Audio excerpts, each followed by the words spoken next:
E quando ela voltou para casa, na propriedade de Langwarren, depois de trabalhar como faxineira e fez a descoberta, seu namorado fingiu choque e horror ao saber daquilo.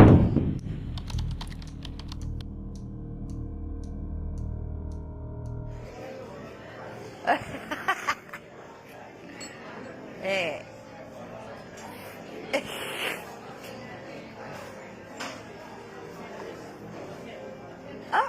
Onde foi parar? Jaden Ronald Gomes Sebastian nasceu em 26 de junho de 2017, filho de sua mãe, Stacey Saggers, e de seu pai, Christopher Gomes Sebastian. Ele também tinha 3 irmãos mais velhos. Jaden era carinhosamente chamado de Snuggles por sua mãe, pois era muito afetuoso, amoroso e feliz. Jaden amava caminhões, carros, tratores, na verdade, qualquer coisa com rodas, e sua cor favorita era azul.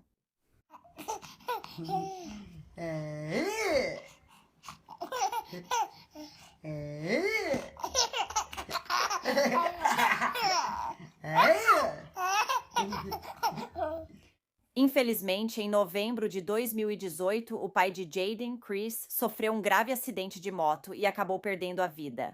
Depois da morte do parceiro, Stacey enfrentou uma depressão profunda, o que também a levou a voltar a usar metanfetamina. Ela já usava metanfetamina de forma intermitente há muitos anos, mas insistia que seu vício não afetava sua capacidade de cuidar dos filhos. Ela dizia que eles estavam sempre bem alimentados, vestidos e de banho tomado. No entanto, Stacey deu à luz uma criança em 2002 e outra em 2012 e perdeu a guarda de ambos devido ao seu vício em drogas, além de negligência. A mãe de Jaden, Stacey, abriu um negócio de limpeza de sucesso enquanto morava em Queensland, Austrália, com Chris. Após sua morte, Stacey decidiu voltar para perto da família em Langwarren. Ela teve que recomeçar o negócio do zero, deixando o dinheiro mais apertado. Stacey também não tinha carro nem carteira de motorista, então dependia de outros para ir e voltar do trabalho. Então, em agosto de 2019, o vício de metanfetamina da Stacey estava saindo do controle e ela estava usando diariamente. Além disso, em agosto, Stacey conheceu um homem chamado Brandon Pallant. Eles se conheceram na casa de um amigo em comum e ele também era um usuário assíduo de drogas. Então Stacey deixou que fosse morar com ela e os filhos para sua casa na Potts Road, em Langwarren. Apenas alguns dias depois de se conhecerem e começarem a namorar. Stacey se apaixonou profundamente por Brandon, mesmo ainda de luto por Chris. Ela contou ao novo namorado que nunca se apaixonou tão rápido por alguém. No mês seguinte, setembro de 2019, a prioridade de Stacey passou a ser gastar seu dinheiro com drogas, em vez de com seus filhos. Além disso, ela foi proibida de entrar na creche dos filhos depois de acumular muitos pagamentos atrasados e não buscar as crianças no horário certo. Desde então, ela não tinha quem cuidasse de seus 2 filhos enquanto trabalhava. Quando Brandon se mudou para o apartamento, passou a cuidar de Jaden e do irmão dele.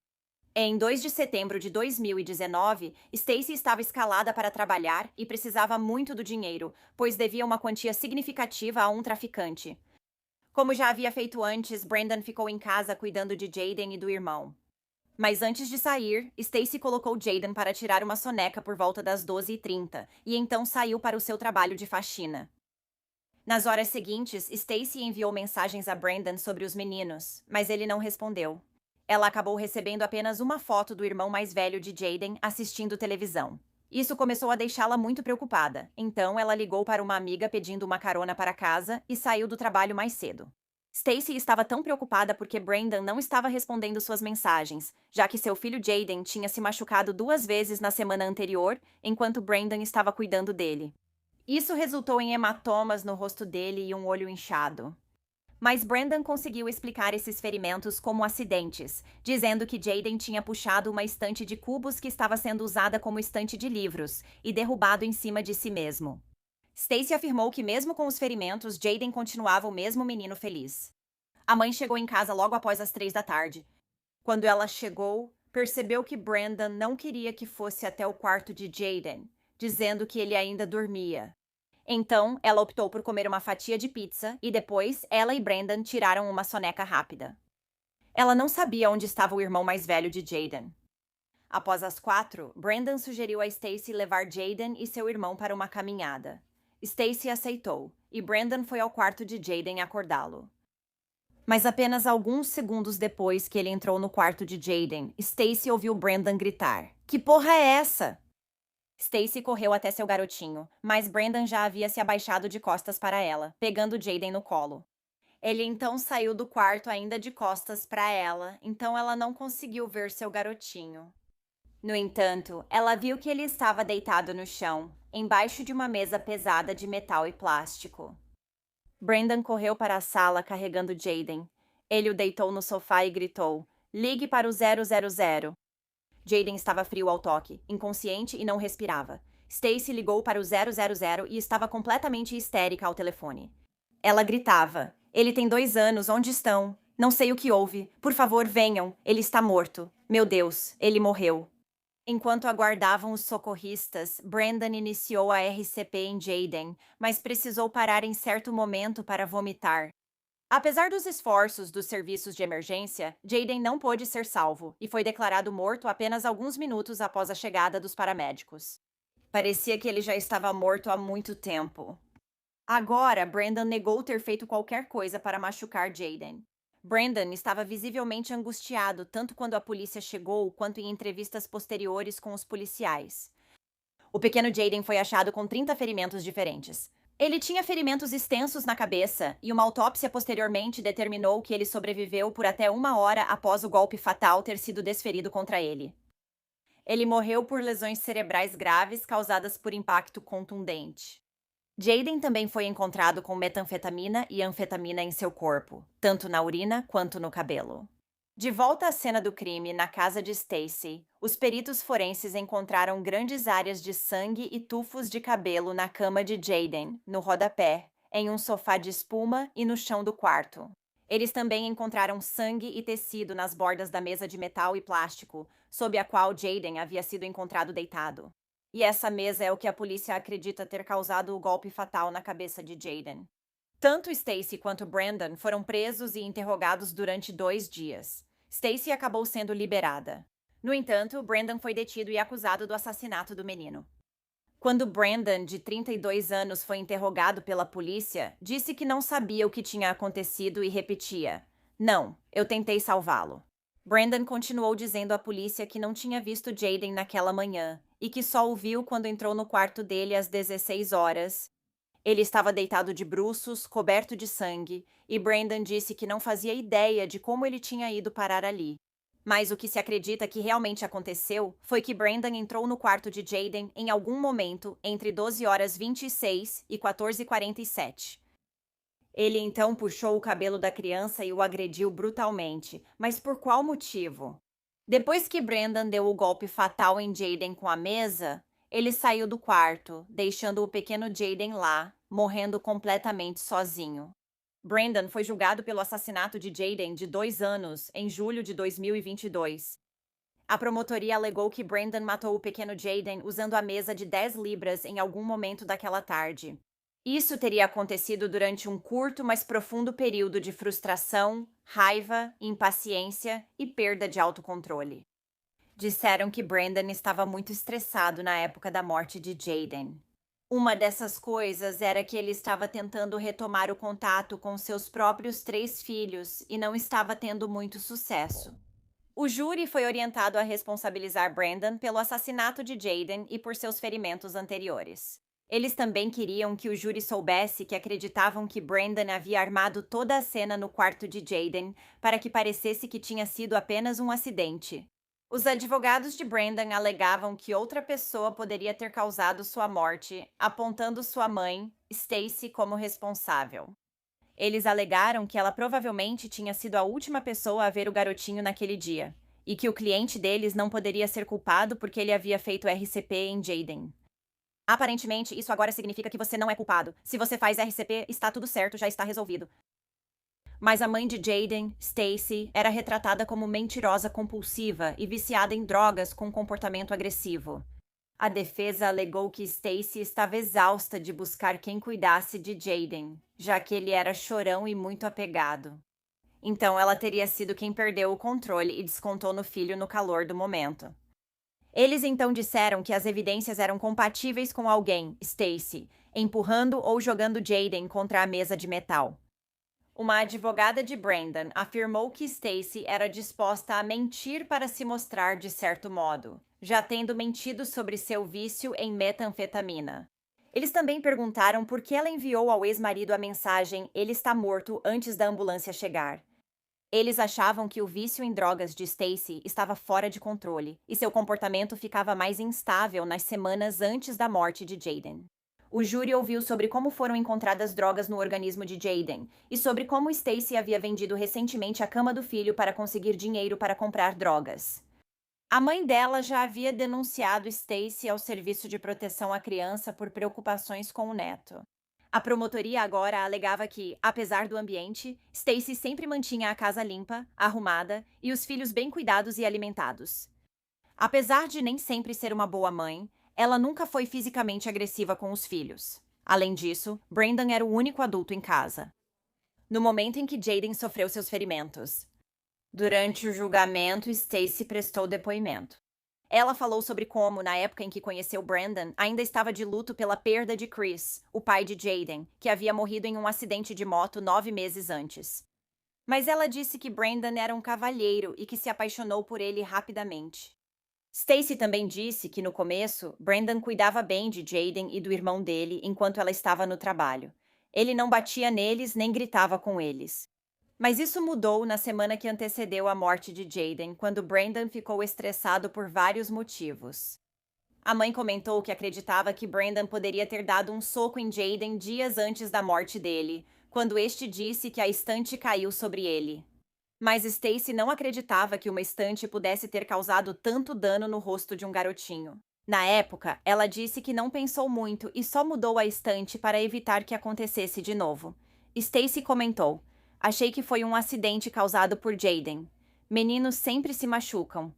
A defesa também questionaria sua credibilidade, já que Stacy aparentemente havia dito para algumas pessoas que os hematomas de Jayden tinham sido causados pela estante caindo sobre ele, enquanto para outras ela disse que Brandon tinha sido o responsável. A defesa destacou que durante o interrogatório policial, Stacy afirmou que Brandon não faria mal a uma criança.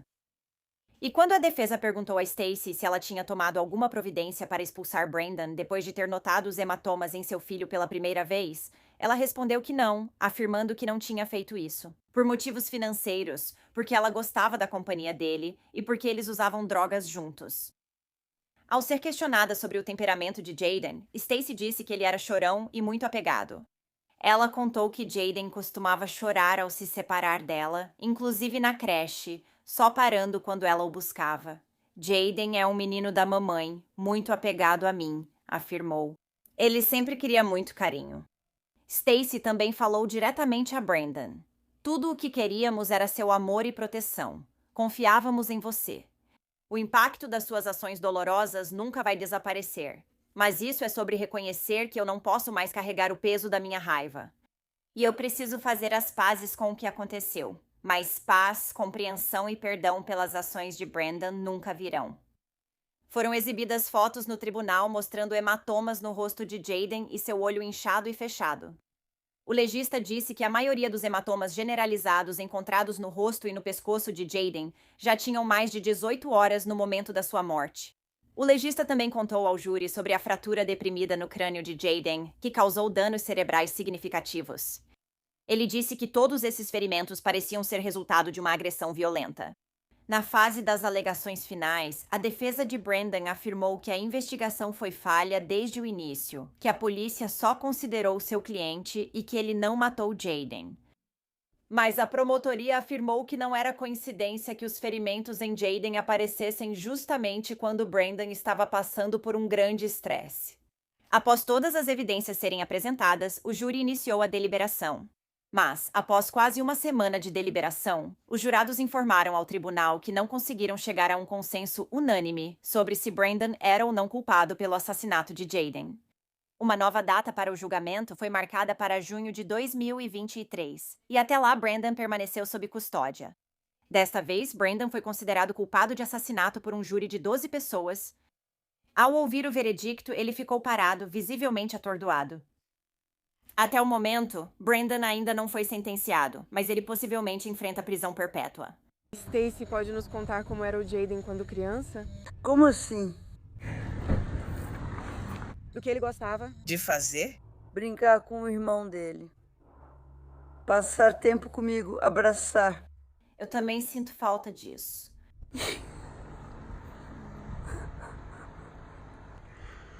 Me sentindo. Eu só quero meu bebê de volta. Como ele será lembrado? Quero dizer, nosso pequeno Snuffles, garotinho manhoso. Pode contar como o conheceu e nunca o machucou, certo? Nunca machuquei ele. Se ele disser, talvez ache que fiz isso. Ele sempre ficava com um cara. Em dezembro de 2023, Stacy estava sóbria havia 3 anos. Agora ela trabalha no Exército da Salvação, ajudando outros a superar seus demônios. A cerimônia em memória de Jayden foi realizada no Bunarong Memorial Park and Cemetery, em Dandenong, Victoria. Vários carros antigos, incluindo um carro fúnebre antigo que transportava o caixão de Jayden, foram até a cerimônia memorial. Todos deixaram mensagens carinhosas para Jayden em seu caixão e depois ele foi cremado. Uma placa memorial dedicada ao garotinho agora está no parque, ao lado da que foi dedicada ao seu pai, Chris.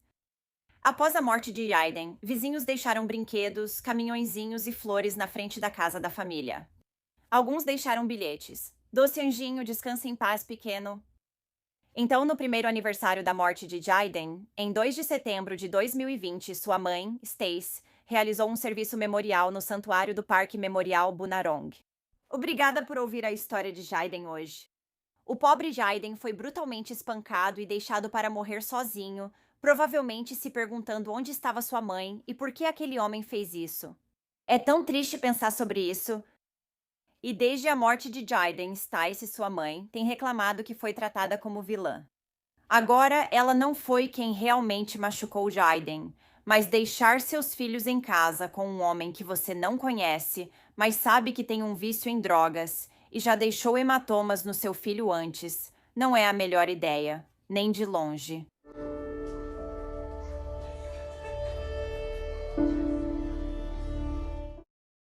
É manhã de 12 de janeiro de 1979 e Cirella Wofford estava se preparando para cuidar dos 2 menininhos de sua vizinha.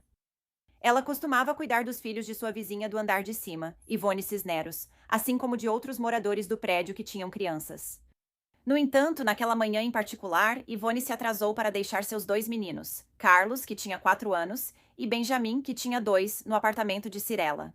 Após um tempo, Cirella começou a se perguntar onde estavam. Ela decidiu subir e bater na porta da família.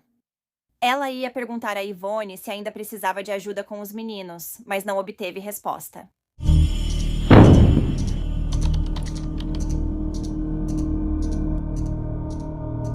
Yvonne Cisneros, nascida Yvonne Romero, em 21 de novembro de 1957, era de Pueblo, Colorado. Ela se formou na Escola Secundária Central de Pueblo. Depois, quando tinha 16 anos, ela se casou com o amor da sua vida, Benjamin Cisneros, em 2 de março de 1974. Ben Cisneros estava nas Forças Armadas e, na época, estava lotado em Fort Carson. O casal acabou tendo seu primeiro filho juntos, Carlos, em 17 de julho de 1974. Ele também nasceu em Pueblo, Colorado.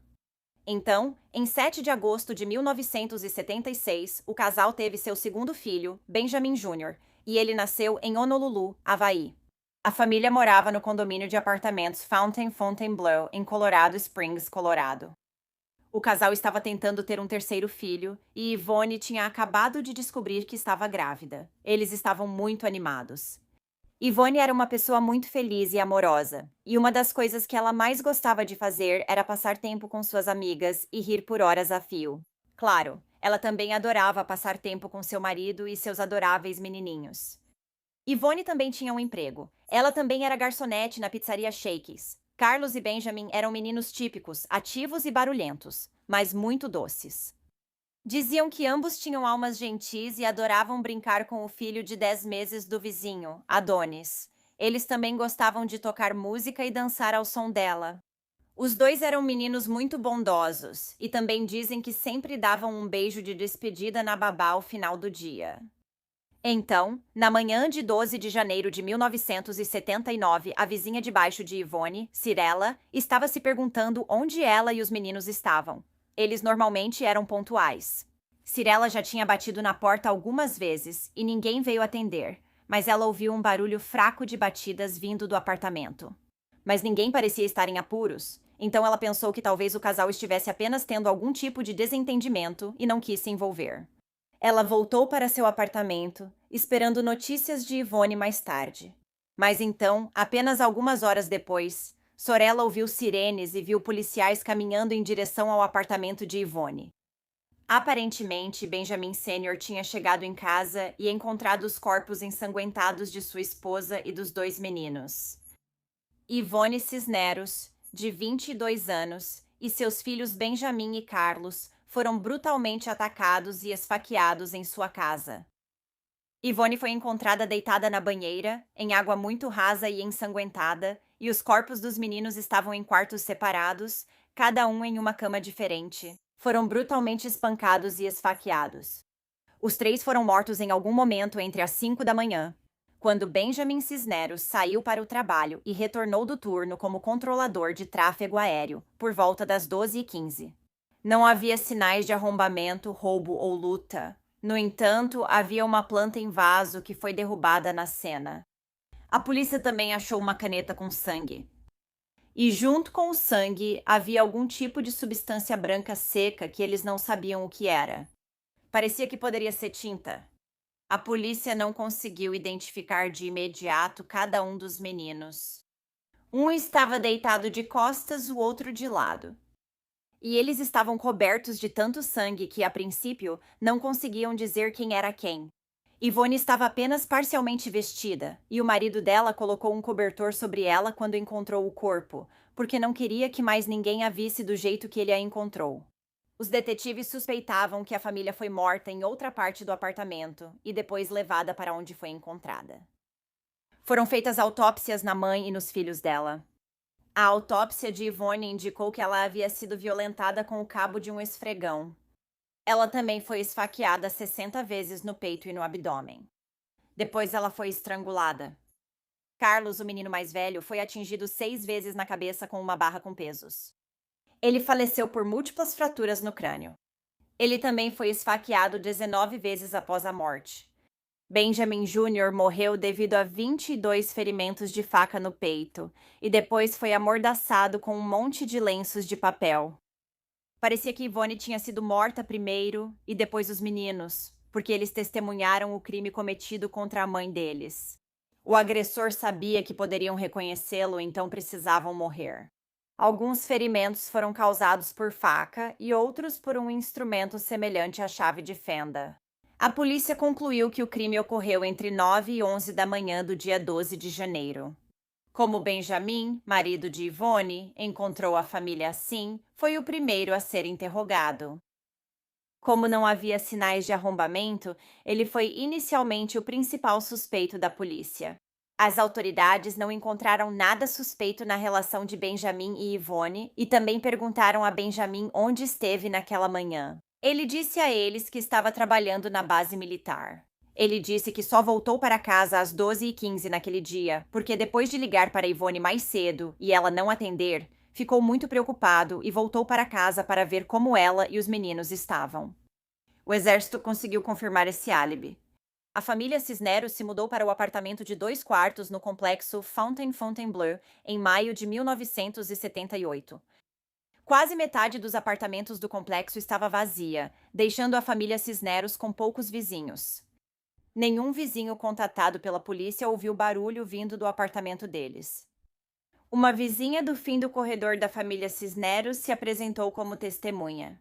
Ele disse aos detetives que viu um funcionário da manutenção entrar no apartamento de Benjamin e Yvonne na manhã dos ataques, por volta das 10 horas. A testemunha relatou que o homem media cerca de 1,80 m, pesava cerca de 77 quilos, usava afro curto, camisa xadrez e calças bege.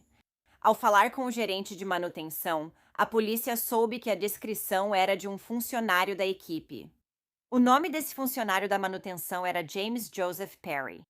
James morava com sua companheira, Victoria Martinez, e seus vários filhos em Colorado Springs. Ele se mudou para Colorado Springs logo após ser libertado condicionalmente de uma penitenciária de Nova York em 1976. Em 1962, em Fishkill, Nova York, ele foi condenado por homicídio culposo em primeiro grau.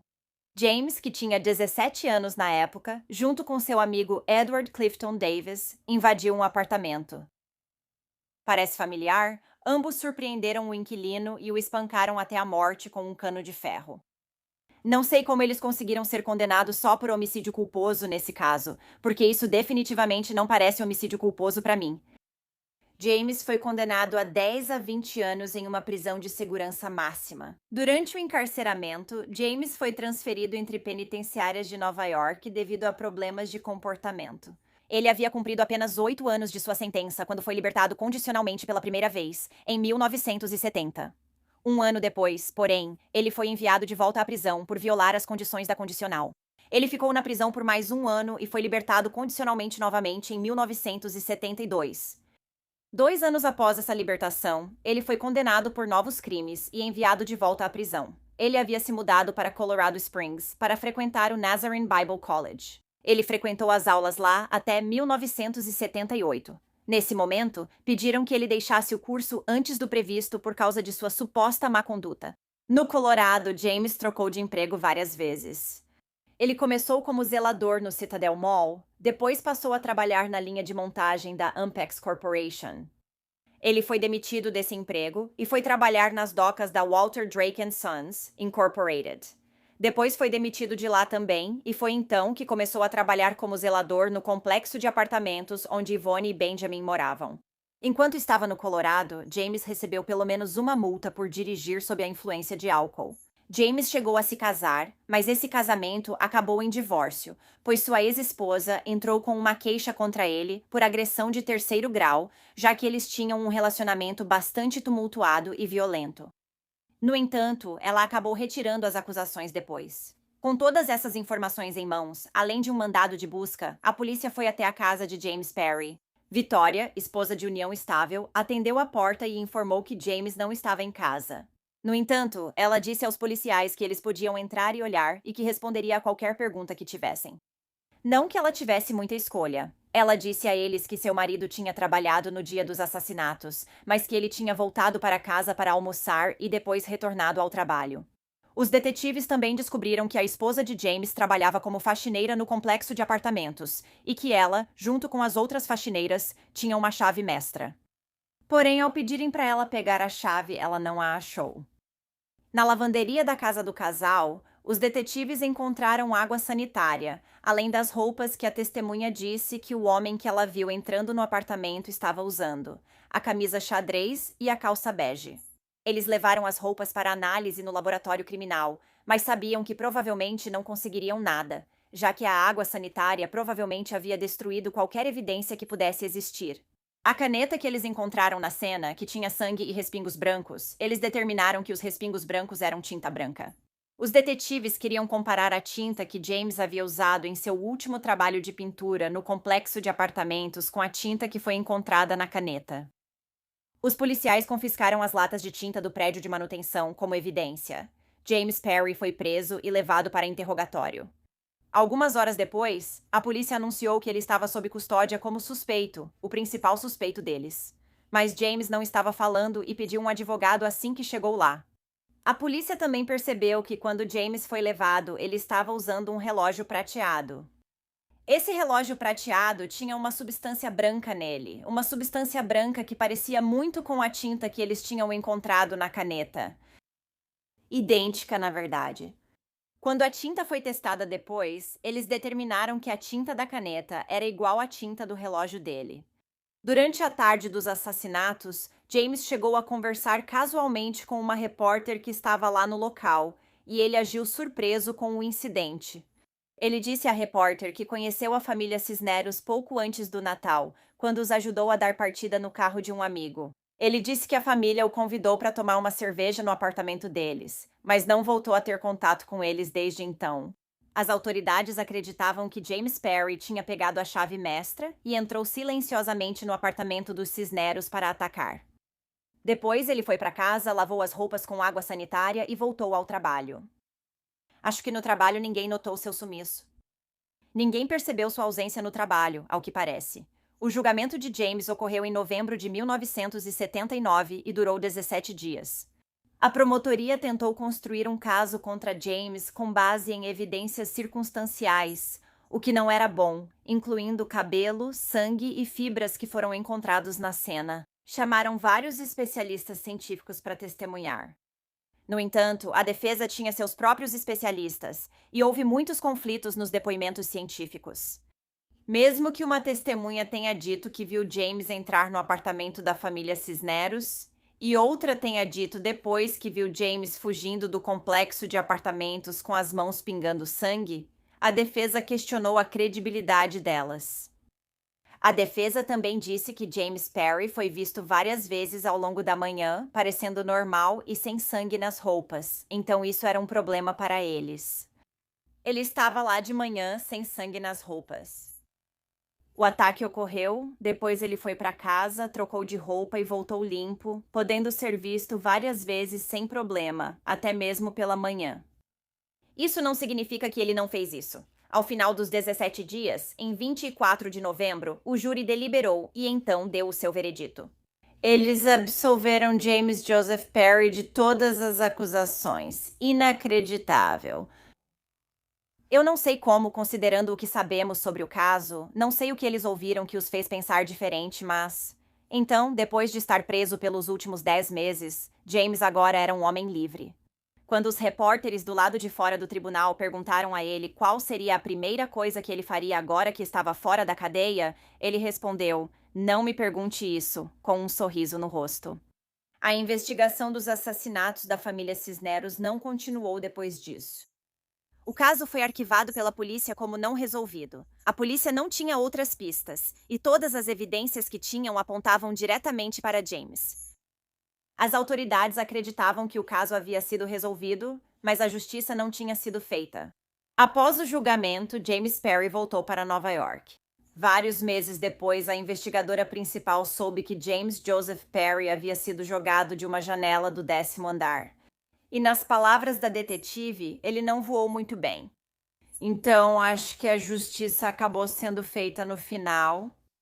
Um serviço memorial foi realizado para Yvonne, Benjamin Jr. e Carlos em 19 de janeiro de 1979, na St. Patrick's Roman Catholic Church, em Pueblo, Colorado. Eles foram enterrados juntos, lado a lado, no cemitério Rose Lawn. A mãe e os 2 meninos compartilham uma lápide linda que está colocada na cabeceira de seus túmulos. Benjamin Cisneros Sr. diz que a dor nunca passou. Bem, obrigada por ouvir toda a história de Yvonne, Benjamin e Carlos hoje. É muito triste que o sistema de justiça tenha falhado com essa família, mas, seja por karma, coincidência ou outra coisa, pelo menos, a justiça foi feita no final. James Perry acabou morrendo de uma forma dolorosa, assim como ele fez suas pobres e indefesas vítimas sofrerem.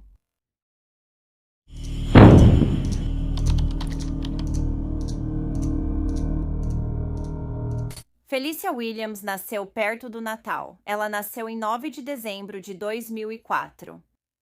Os nomes dos pais dela eram Felicia Demerson. Sim, ela também se chamava Felicia. E Jerome Williams. A família de Felicia a apelidou de Sugar Plum. Felicia estava na 3ª série da escola primária Edson, em Tampa, Flórida. Aqui ela também morava com a família. Ela era conhecida por ser animada e feliz, amando todas as pessoas e animais que conhecia. Mais do que tudo, Felicia amava sua família. Era 16 de maio de 2014 e a mãe de Felic ia arrumar o cabelo. Enquanto ela estava fora, Shaquila, irmã mais velha de Felicia, de 24 anos, cuidava dos irmãos mais novos. Mas Felicia ficou entediada e decidiu que queria passar um tempo com a vizinha e amiga da família, Ebony. Então ela ligou para a mãe enquanto ela estava no salão e perguntou se tudo bem. A mãe disse que, claro, ela podia ir. Ebony era como uma mãe para Felicia. Ebony até se considerava a madrinha de Felicia. Então, naquela noite, a mãe de Felícia achava que ela e Ebony iam para a igreja. Elas nunca chegaram a ir para a igreja ou para qualquer outro lugar que a mãe de Felícia provavelmente aprovaria. No final daquela noite, 16 de maio, a mãe de Felícia receberia uma ligação dizendo que sua filha estava desaparecida.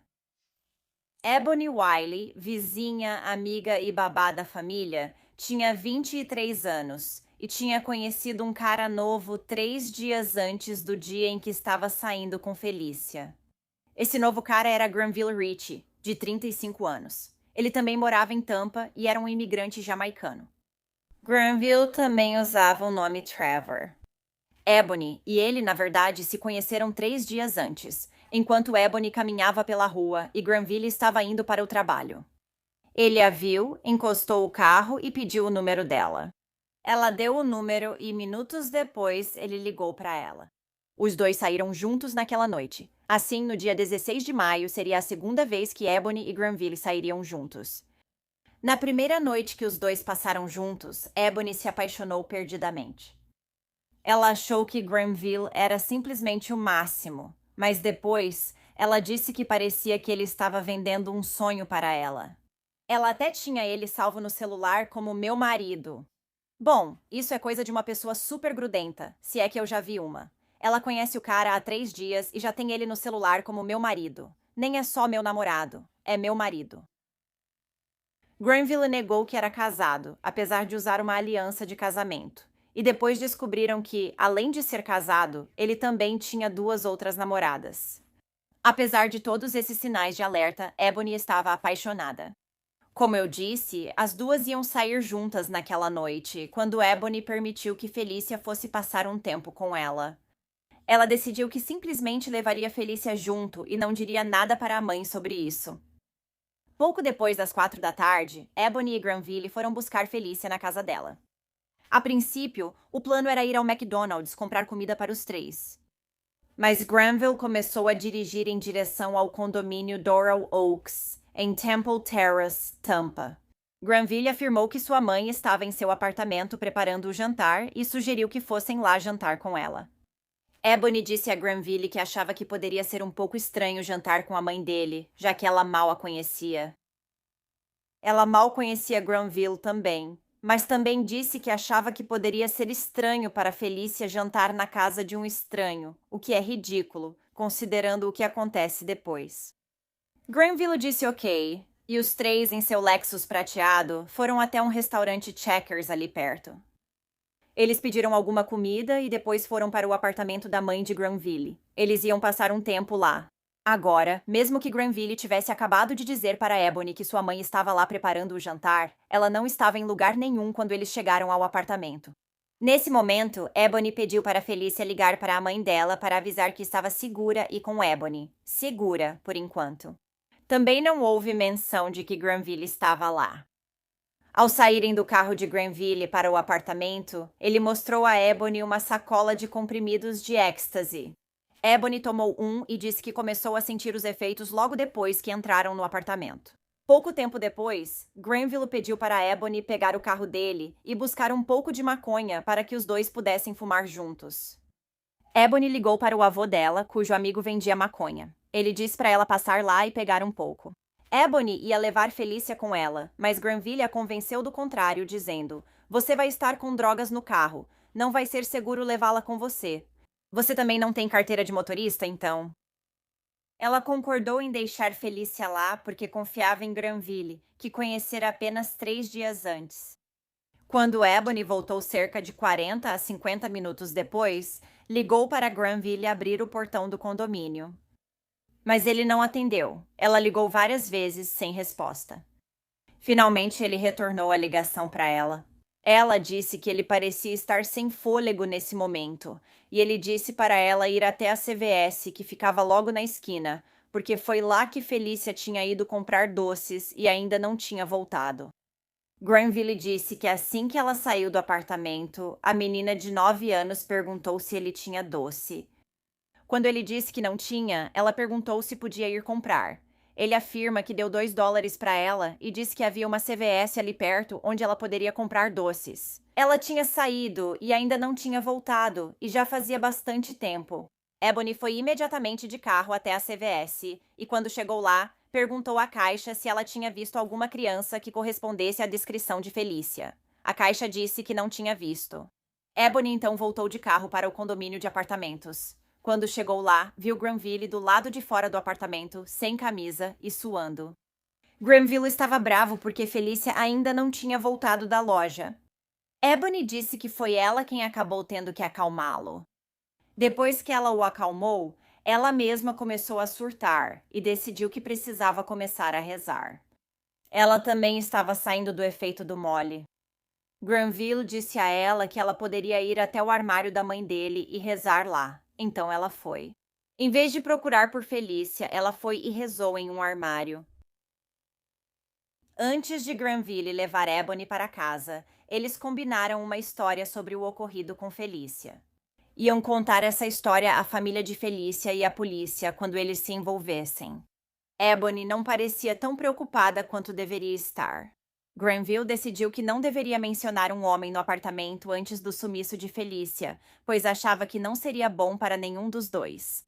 Ele diz para ela que uma mulher chamada Vivian deve ser incluída na história, presumivelmente sua mãe, que Ebony nunca conheceu, embora esse não fosse o nome da mãe dele. Ebony agora, finalmente, horas depois, decide ligar para a mãe de Felícia e avisá-la que ela desapareceu. A mãe de Felícia rapidamente chama a polícia e relata o desaparecimento da filha. Ebony, sendo a última pessoa que esteve com Felícia, foi levada à delegacia para ser interrogada. Nesse momento, a polícia não sabia que havia mais alguém envolvido. Ebony contou aos detetives que estava no apartamento da amiga Vivian. Ela disse que, enquanto estava lá, deixou a menininha assistindo a um filme enquanto tomava banho. E quando terminou o banho e voltou para a sala, ela afirma que Felícia havia desaparecido. Junto com essa história, Ebony contou aos detetives que Felícia já havia fugido muitas vezes antes. Então, por causa disso, eles acreditaram que ela tinha fugido de casa e que não conhecia bem aquela área. Então, um alerta de busca foi emitido. Ebony manteve essa versão durante todo o interrogatório e só foi liberada para casa por volta das 3h30. Os detetives foram até o complexo de apartamentos Doral Oaks, onde Felícia tinha sido vista pela última vez para investigar. Ninguém estava em casa naquele momento. Os detetives se encontraram com a gerente do escritório de locação para ver se conseguiam entrar dessa forma.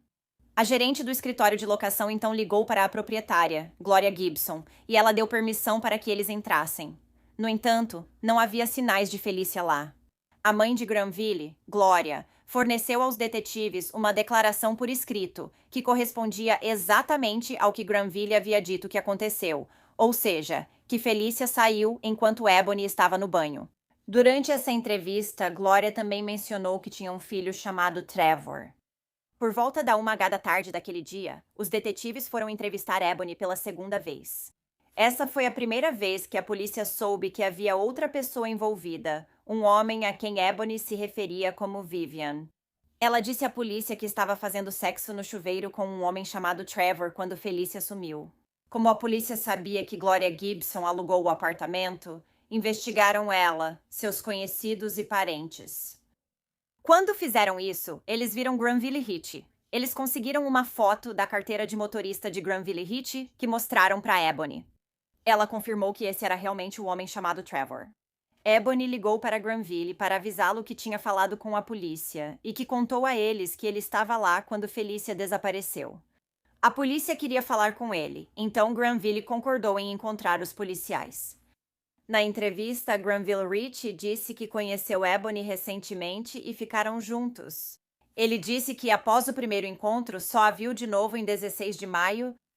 Ele disse que Ebony chamou Felícia de problemática e que tentava incentivar Ebony a ajudá-la. Ele disse que eles buscaram Felícia e depois foram comprar um lanche, e depois disso, foram para o apartamento da mãe dele no Doral Oaks. Ele disse que colocaram um desenho animado para ela, e ele e Ebony foram ao quarto dos fundos e fizeram sexo. Quando saíram, a garota não estava mais lá. Ele contou que pediu para Ebony procurar a garotinha de carro no condomínio, enquanto ele ficou escondido no apartamento caso ela voltasse. Depois disso, ele deixou Ebony de volta em casa. Granville disse à polícia que achava que o motivo de Ebony ter informado que estava no apartamento com a mãe dele era porque ela não queria se sentir como se tivesse cometido um erro. Ele disse para ela contar a verdade. Ele disse que achava que sua mãe inventou uma história porque Ebony provavelmente ligou e falou com ela. Ele só soube disso por sua mãe depois que tudo aconteceu. Ok, conta outra. A garotinha ainda não tinha sido encontrada. A busca continuou por algumas horas até que um transeunte avistou um corpo na água e nos manguezais do lado de Clearwater da Courtney Campbell Causeway. Era o corpo sem vida e nu de Felicia Williams. Na autópsia de Felicia foram encontrados sinais de lesão interna, sangramento no pescoço e na cabeça, hemorragia dos vasos sanguíneos dos olhos e ferimentos profundos na língua por ter mordido com força. Ela também tinha ferimentos em suas partes íntimas. Granville agrediu a menina e, depois de acertar sua cabeça com um objeto contundente, ele a estrangulou.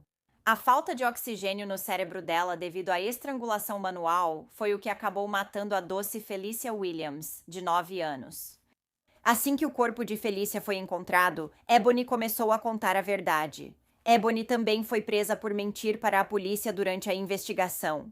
Granville Ritchie foi preso pouco depois por acusações não relacionadas de drogas e crimes sexuais, logo após encontrarem o corpo de Felicia.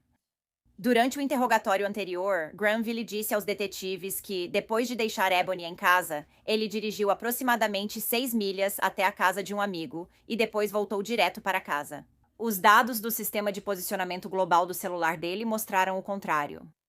Na verdade, mostrava que ele esteve na área onde o corpo de Felicia foi encontrado e que ele ficou lá por um tempo.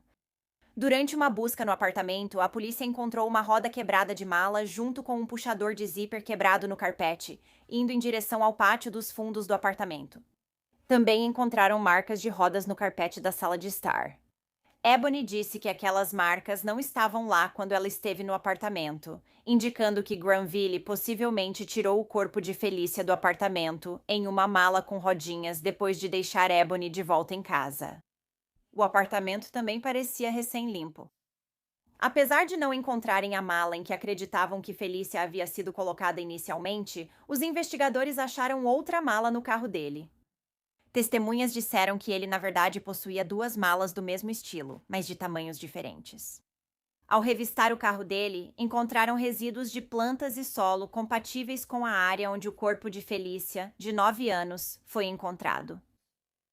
Além disso, no dia 16 de maio, na noite em que Felicia foi assassinada, por volta das 17h06, o Centro de Comunicações em Temple Terrace recebeu uma ligação para o 911 que foi desligada de um celular, depois identificado como de Granville Ritchie. A atendente do 911 tentou retornar a ligação 2 vezes. No entanto, nas 2 vezes caiu direto na caixa postal. Como nenhum nome ou endereço foi fornecido, eles só conseguiram determinar que a ligação estava dentro do alcance de uma determinada torre de celular. Uma policial foi enviada para a área e dirigiu por lá para ver se havia alguém em algum tipo de perigo, mas não viu nada, então deixou o local. Parece que Felicia estava tentando pedir ajuda quando percebeu que as coisas estavam dando errado. E, infelizmente, Granville deve ter descoberto e encerrou a ligação. Ela foi esperta e sabia o que deveria fazer. Em outubro de 2020, Ebony Wiley se declarou culpada de mentir para a polícia durante a investigação. Ela fez um acordo com o Estado e concordou em testemunhar contra Granville Ritchie no julgamento. Ela enfrentava só alguns meses de prisão. A juíza do condado de Hillsborough acabou sentenciando Ebony a 75 dias de prisão, além de 5 anos de liberdade condicional. Antes de ser sentenciada, Ebony, que na época era mãe de primeira viagem, subiu ao banco das testemunhas e ficou muito emocionada. Ela então disse: "Peço desculpas pela dor, pelo sofrimento e pela perda. Saiba que minha família e eu também estamos de luto. Você não está sozinha." Em setembro de 2020, Granville Ritchie foi acusado de homicídio em 1º grau, agressão sexual passível de pena capital e abuso infantil agravado. Ele foi condenado à morte. A advogada de Granville tentou argumentar que havia vários fatores atenuantes que deveriam ter impedido que ele fosse condenado à morte. Ele disse que teve uma infância abusiva e violenta em Kingston, Jamaica. Ele também não tinha histórico criminal anterior. Adoro essa. E Granville estava sob pressão emocional e mental na época em que matou Felícia. Ah, coitadinho. A juíza disse que os argumentos não eram suficientes para a atrocidade que ele cometeu. Durante a audiência de sentença de Granville, o pai de Felícia realmente disse ao homem que o perdoava. Não, nunca conseguiria fazer isso. Granville Rich segue preso na cadeia do condado de Hillsborough, agora no corredor da morte. A família de Felícia ainda culpa Ebony por tê-la deixado sozinha com um homem que ela não conhecia. Granville também tentou apelar contra sua sentença de morte em 2022. No entanto, a Suprema Corte manteve a decisão. No sábado, 24 de maio de 2014, o corpo de Felicia Williams foi sepultado. Ela foi levada para a igreja Rock Church, God by Faith, em Tampa, em uma carruagem branca puxada por cavalos, coberta de flores.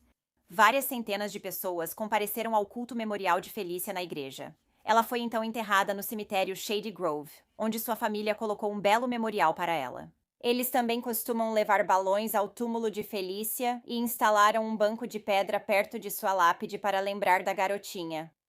Logo após sua morte, familiares e amigos se reuniram à beira-mar, perto da Courtney Campbell Causeway, onde o corpo de Felícia foi encontrado. Eles levaram flores e balões e cantaram músicas, tudo em memória de Felícia. Bem, obrigada por ouvirem toda a história de Felícia hoje. Esse caso me lembra muito o da Ariana Smythe. Só mais uma cuidadora sem noção, que permitiu que uma criança que ela dizia amar, fosse com alguém que ela não conhecia nem um pouco. Neste caso, foram 3 dias. Naquele, 2 semanas. Não dá para conhecer alguém tão rápido. Você está louca? Eu não consigo imaginar a raiva e a dor que a família da Felícia sente, especialmente sabendo que essa era uma pessoa em quem eles confiavam, e eles nunca pensaram que algo assim poderia acontecer enquanto a Felícia estava sob os cuidados dela. Em 30 de agosto, a vida de Sephora desmoronou após deixar Chance na barbearia Loves, em Placentia, antes de ir trabalhar no Hospital St. Joseph. Mais tarde, Love avisou por telefone que levava Chance ao hospital às pressas.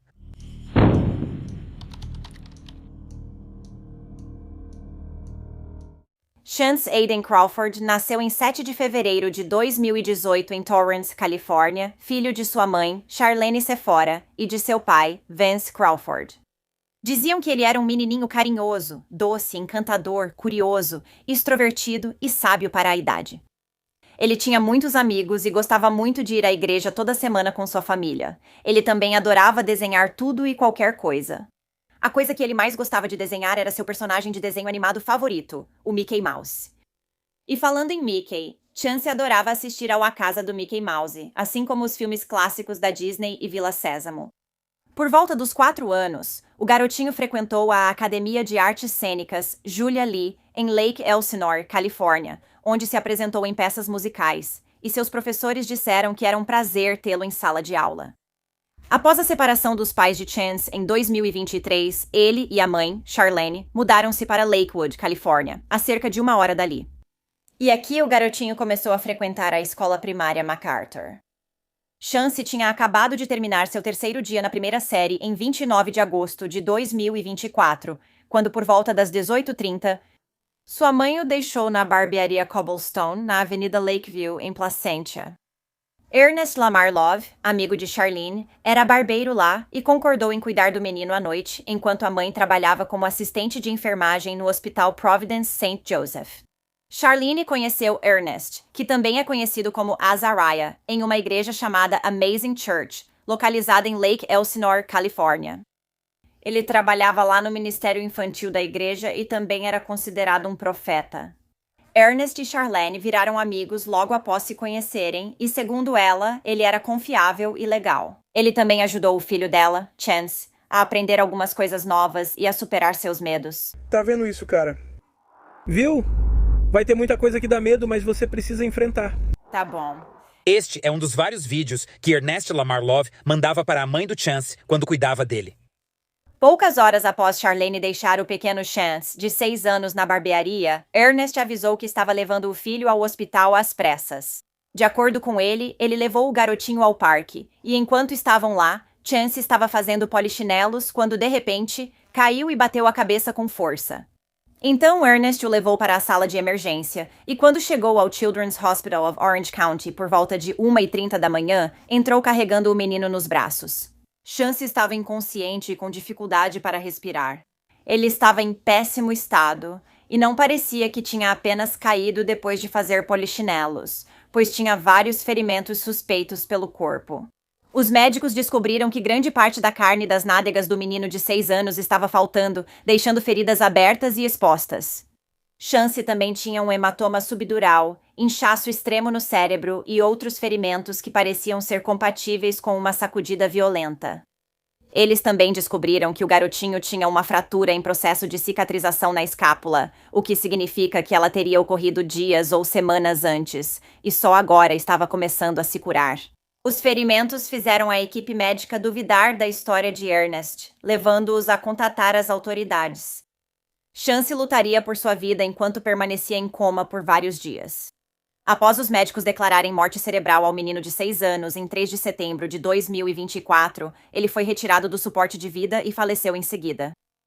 Após isso, Ernest Lamar Love, de 41 anos, foi preso e acusado de assassinato, tortura e causar a morte.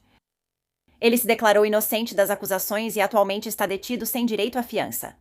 Ele enfrenta uma pena máxima de 32 anos até prisão perpétua, mais 5 anos adicionais se for considerado culpado de todas as acusações.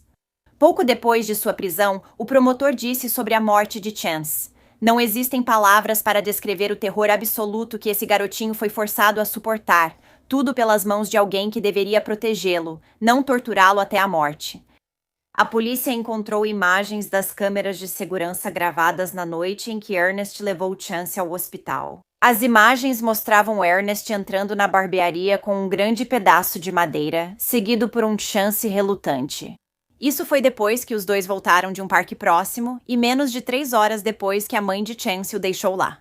Então, em algum momento entre 7 e 9 da noite. Acredita-se que Ernest pegou esse pedaço bruto de madeira e espancou Chance com ele depois que o garotinho fez xixi nas calças acidentalmente no parque. Após a surra, Ernest derramou água oxigenada nas feridas de Chance e depois o forçou a fazer exercícios físicos rigorosos, incluindo flexões, abdominais e polichinelos. Com o desmaio do garoto, Ernesto o levou rapidamente ao hospital. Descobri que esse homem cruel, Ernest Lamar Love, de 41 anos, na verdade é pai de 7 filhos. E embora ele já tivesse trabalhado como ministro infantil na igreja onde a mãe de Chance o conheceu, recentemente ele havia sido suspenso. E o motivo dessa suspensão? Bem, foi porque ele teve relacionamentos inadequados com várias mulheres. De acordo com uma ex-membro da igreja, a cada poucos meses ele aparecia lá com uma mulher diferente. Como você pode fazer isso com uma criança? Tipo, isso não justifica o que aconteceu.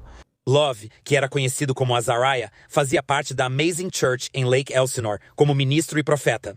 Ele fazia as coisas certas, ele ajudava as pessoas a se mudarem, ele, dava conselhos, ele, ajudava as pessoas a começarem negócios. Mas ele foi suspenso por comportamento inadequado com mulheres.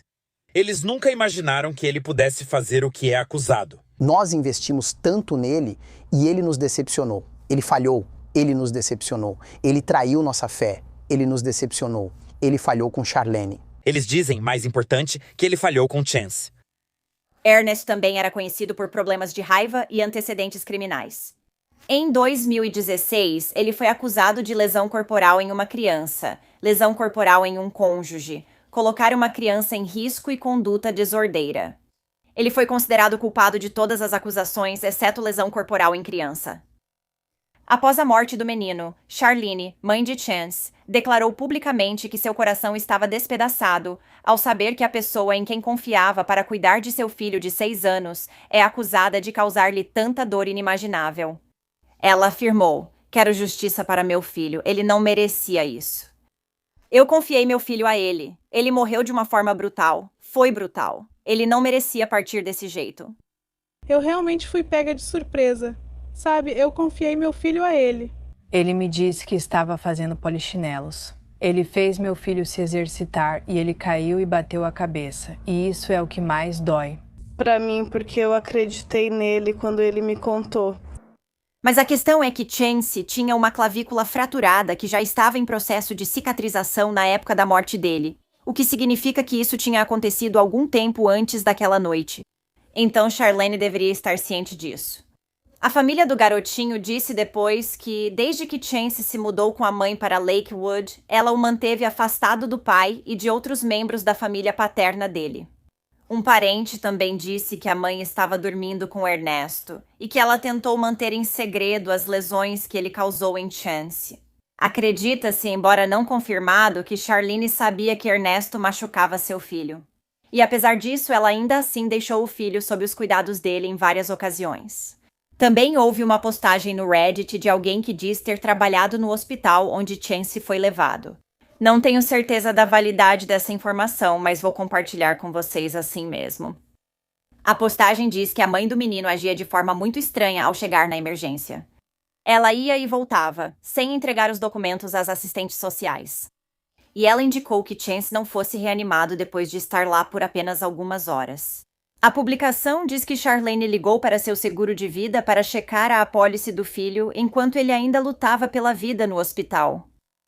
Enquanto Charlene era acusada online, Vance, pai de Chance, afirmou que ela nem tentou se defender, aumentando as suspeitas de que as acusações possam ser verdadeiras. Vance também afirmou que acredita que Ernesto é um monstro e espera que ele receba o que merece. O pai também falou sobre seu filho e disse: "Ver meu filho daquele jeito desde o momento em que ele foi trazido é simplesmente devastador. Ele nem sequer morreu em paz. Ele morreu de uma forma trágica. Não é justo. Só fico pensando, por quê? Por que isso aconteceria com ele? Ele não pôde viver o resto da vida dele. Ele tinha 6 anos. Eu queria ver meu filho se formar. Ele viveu uma vida feliz. Ele era um ótimo menino. Eu amo meu filho. Sinto tanta falta dele. Ele não merecia isso." A família de Chance Crawford fez uma vigília para ele na noite de quarta-feira, 4 de setembro de 2024. Todos o descreveram como um menino doce, sempre sorridente e incrível.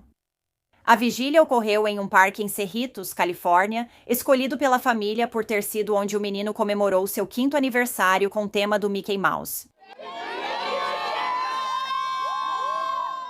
Despedida emocionada para Chance Crawford, 6 anos, enquanto a família enlutada tenta se lembrar dele em momentos mais felizes. Nosso menininho era um pacotinho de alegria. Mas, entre lágrimas, a raiva, pois a família de Chance acabou de saber os detalhes brutais da morte dele. Isso me atingiu como uma bola de fogo, irmão. E... cara, tem sido simplesmente trágico. Tipo, como alguém que é retratado como um santo pode fazer isso com uma criança inocente de apenas 6 anos de idade? O funeral de Chance foi realizado no sábado, 5 de outubro de 2024, na Igreja Evangélica Luterana da Santíssima Trindade, em Los Angeles, Califórnia. Ele foi depois enterrado no cemitério Inglewood Park, em Inglewood, Califórnia.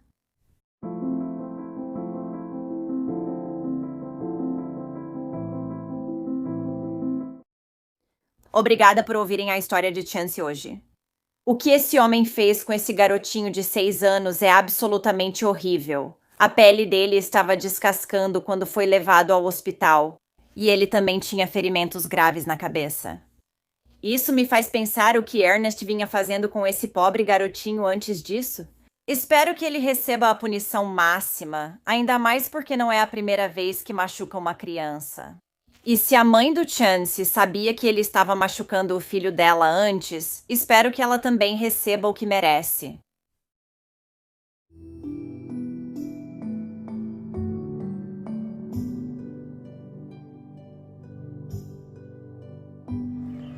Get him!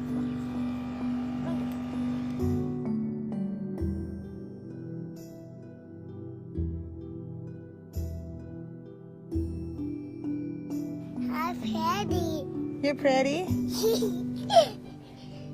Você é uma mulher ousada.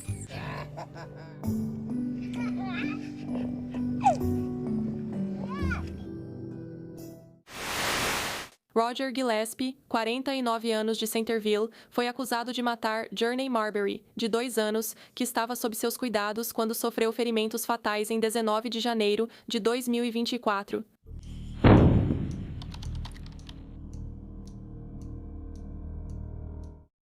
Journey Lane Marbury nasceu em 14 de maio de 2021 em Ottumwa, Iowa, filha de Katie Gregson e Kenny Marbury. Diziam que ela era uma menininha doce, cheia de atitude e de coração enorme. Journey adorava brincar com maquiagem. Ela amava Baby Shark, CoComelon e, especialmente, sua família. Ela também tinha um irmão e 2 irmãs. Em algum momento de janeiro de 2024, a mãe de Journey, Katie, deixou sua filha sob os cuidados de seu amigo, Roger Gillespie. Eles se conheciam há algum tempo e viraram amigos após se conhecerem por meio de seus filhos, que também eram amigos. A mãe já havia confiado o cuidado de Journey a Roger no passado também. Agora, não se sabe se Roger estava cuidando de Journey por 2 dias ou 2 semanas nesse momento. Mas no dia 19 de janeiro de 2024, às 12h49 da tarde, ele ligou para o 911 dizendo que a garotinha havia caído e agora não estava respondendo. Roger disse à atendente que achava que ela tentava pegar brinquedos de banho na banheira quando escorregou. Ele foi ouvido dizendo na ligação: ela escorregou e caiu, e parecia estar bem no começo, mas agora ela não está acordando. Coloquei ela de volta na banheira para tentar acordá-la. Ela respira, mas não sei o que fazer. Quando os primeiros socorristas chegaram ao local pouco depois, na 1417 Drake Avenue, em Centerville, Roger estava parado perto da porta dos fundos da casa e lhes indicou o caminho até o banheiro. Ao entrarem no banheiro, os socorristas encontraram a pequena Journey, de 2 anos. Ela estava nua na banheira, com a água até as orelhas, fria e sem resposta. A garotinha foi levada ao Hospital Infantil Stead Family da Universidade de Iowa, em Iowa City, onde os médicos constataram uma grave lesão cerebral. Ela teve sangramento cerebral e fratura no osso da parte de trás da cabeça. Journey foi colocada em suporte de vida, mas faleceu cerca de 1 semana depois, em 27 de janeiro de 2024. Antes de falecer, a garotinha doou seus órgãos, o que salvou a vida de outras pessoas.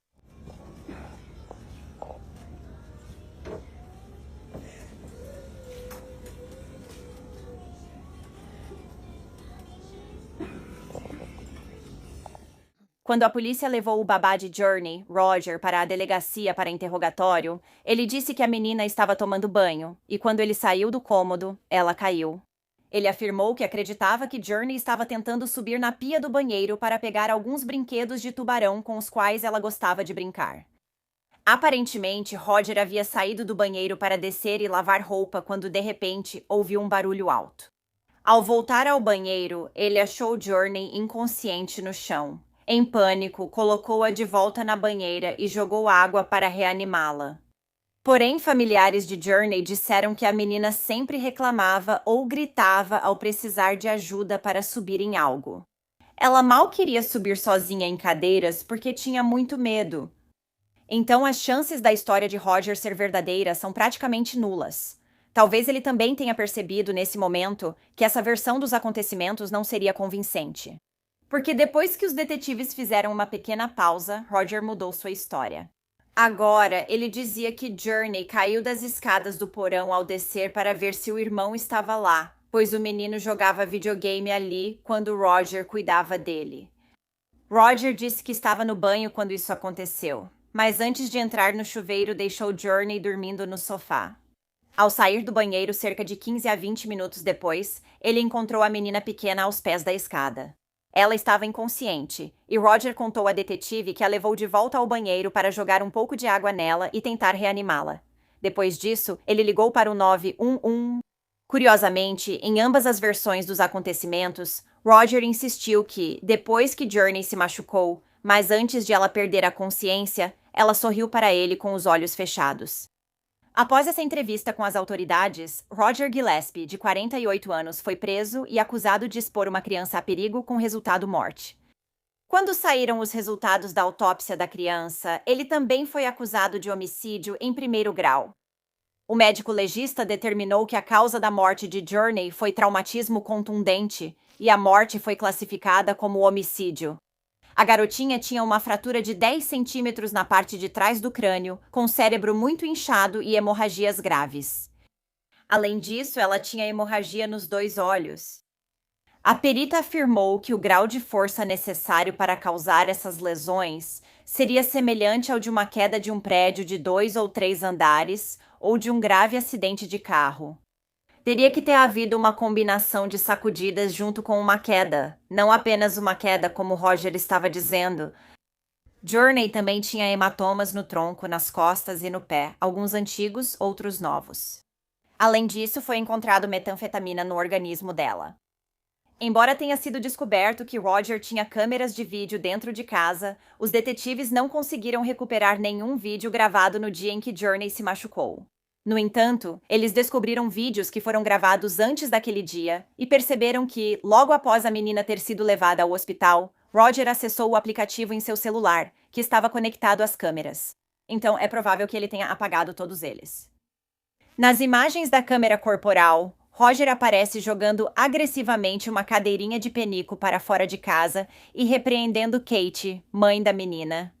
Embora as autoridades não tenham confirmado se Roger estava bebendo na ocasião, você pensaria que isso teria sido verificado, confirmaram que ele vomitou durante a entrevista. Os detetives encontraram mensagens trocadas entre Roger e Kate no dia em que Journey foi levada ao hospital. Roger enviou uma mensagem para ela dizendo: "Eu quero dar um maldito tiro na minha própria cabeça só porque ela caiu, porra." Depois, ele enviou outra mensagem dizendo: "Filho da mãe, tudo isso vai parecer tão negativo, porra."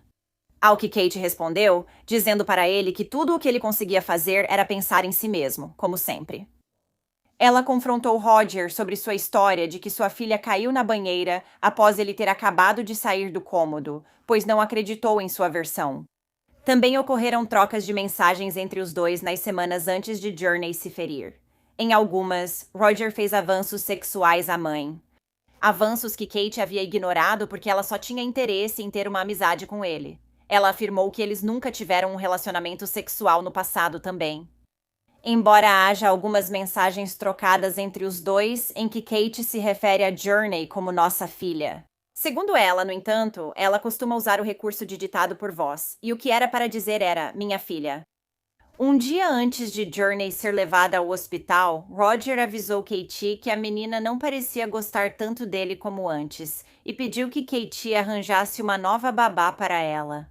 Então ele disse: "Eu só quero mais um dia para mim." Mais tarde, naquela noite, Roger enviou outra mensagem para Kate. "Se você realmente se importa comigo, deveria vir aqui agora e provar isso." Essa foi a última mensagem entre eles até o dia seguinte, quando Journey foi levada ao hospital às pressas. Entre essas mensagens e o acesso de raiva de Roger com a cadeirinha de penico, registrado pela câmera corporal da polícia, os investigadores achavam que ele havia causado intencionalmente os ferimentos de Journey, por causa da frustração em treiná-la para usar o penico e da falta de resposta de Kate às suas investidas. Em fevereiro de 2025, Roger iria a julgamento pelas acusações contra ele. Embora ele tivesse dito anteriormente aos investigadores que Journey havia caído no banheiro enquanto estava sozinha e depois alegado que ela tinha caído da escada, sua história mudou mais uma vez. Agora, Roger estava dizendo que ele estava carregando Journey escada abaixo para o porão para ir lavar roupa com ele. Ela estava segurando seu cobertor e o pé dele ficou enroscado nele. Isso fez com que os dois caíssem e ele caiu em cima dela. Roger disse ao tribunal: "Para ser sincero, eu não queria que ninguém soubesse que eu caí em cima dela." No entanto, o patologista forense que realizou a autópsia de Journey afirmou que uma simples queda da escada não teria causado os ferimentos graves na criança. A doutora Satsuki Matsumoto, neurologista pediátrica, explicou que Journey tinha uma fratura no crânio e sangramento cerebral causados por uma força significativa. E que isso não acontece de forma natural nem é auto-infligido. Eu tenho... Não sei. Uma criança de 2 anos não faz isso sozinha. A promotoria lembrou ao júri que os ferimentos de Journey foram causados por sacudidas e traumatismo contundente, mostrando que uma simples queda, como Roger afirmou, não poderia causá-los. A ex-parceira de Roger e mãe de seus filhos também deporia no julgamento. Ela afirmou que Roger sempre foi um bom pai, presente para os filhos e que sabia do quanto ele se importava com Journey. Ela também afirmou que Roger lhe disse que a criança de 2 anos tinha caído da bancada do banheiro. Após 1h30 de deliberação, o júri considerou Roger Gillespie culpado de homicídio em 1º grau e de expor uma criança a perigo, causando sua morte. Em 31 de março de 2025, ele foi condenado à prisão perpétua sem possibilidade de liberdade condicional. Segundo a outra família de Journey, a mãe, Kate, também deveria responder por acusações ligadas à morte da menina. Eles disseram que ela já foi uma mãe muito boa, mas fez escolhas de vida muito ruins, incluindo o uso de drogas, e foi aí que tudo mudou. Kate também sabia que Roger tinha um histórico criminal, mas ela escolheu ignorar isso. Esse histórico incluía abuso doméstico e colocar crianças em perigo, embora ambas as acusações tenham sido retiradas. Mas lembre-se, isso não quer dizer que não havia verdade nas acusações. Parentes disseram que Kate afirmou na época da morte da filha que isso já ocorria há muito tempo, não só dessa vez. Seja lá o que isso signifique. Quando Journey foi levada ao hospital, Kate se recusou até mesmo a informar o pai biológico dela, Kenny. Ele só soube dos graves ferimentos da filha no dia seguinte, quando um amigo mencionou arrecadar dinheiro para ela. Então, quando Kenny foi até o hospital para ver a filha, Kate discutiu com ele por um bom tempo sobre entrar no quarto, chegando até a afirmar que ele não era o pai biológico dela. A família afirmou que, antes de Journey falecer e ainda durante seu tratamento hospitalar, Kate já tinha criado uma conta no GoFundMe. Ela estava buscando doações para ajudá-la com combustível, alimentação, afastamento do trabalho, hospedagem e despesas com o funeral. Antes mesmo dos médicos tomarem uma decisão final sobre sua filha, disseram também que a mãe continuava aumentando a meta em sua página do GoFundMe cada vez mais, à medida que mais doações iam chegando. Disseram também que os serviços de proteção à criança já atuavam na vida de Kate antes da morte de Journey. Embora não se saiba exatamente o motivo disso, já ouviram a mãe dizendo para seus filhos se afastarem dela e dizendo: "Eu nem gosto de vocês." E a filha mais velha dela, Zoe, que a família diz que Kate abandonou antes da morte de Journey, agora também não quer mais saber da mãe. A menina chegou a dizer sobre Kate depois de saber o que aconteceu com a irmãzinha. "Ela vai fazer isso comigo também." Uma celebração da vida foi realizada para Journey Marbury no sábado, 3 de fevereiro de 2024, na Igreja de Deus Solid Rock, em Centerville, Iowa. A menininha foi então cremada. Um memorial público foi criado para a pequena Journey, de 2 anos, no lago Rathbone, com uma placa e uma árvore plantada em sua memória. Feliz aniversário para você, Journey. Feliz aniversário para você. Aniversário para você. Ainda de luto pela perda da pequena Journey Lane Marbury, de 2 anos, amigos e familiares se reuniram em sua homenagem em um memorial dedicado no lago Rathbone. O memorial público de Journey é um testemunho de quantas vidas ela tocou em seu curto tempo na Terra. Em uma declaração enviada para mim, a família de Journey disse: "O mundo precisa de mais almas como a dela. Ela tinha uma alma que brilhava como nenhuma outra." Journey sempre conseguia colocar um sorriso no seu rosto, não importava o quão ruim fosse o seu dia. A mãe de Journey disse que a filha era cheia de energia, atitude e vida. Sua palavra favorita era não, e ela amava Cocomelon. Hoje, 14 de maio, teria sido o 3º aniversário dela.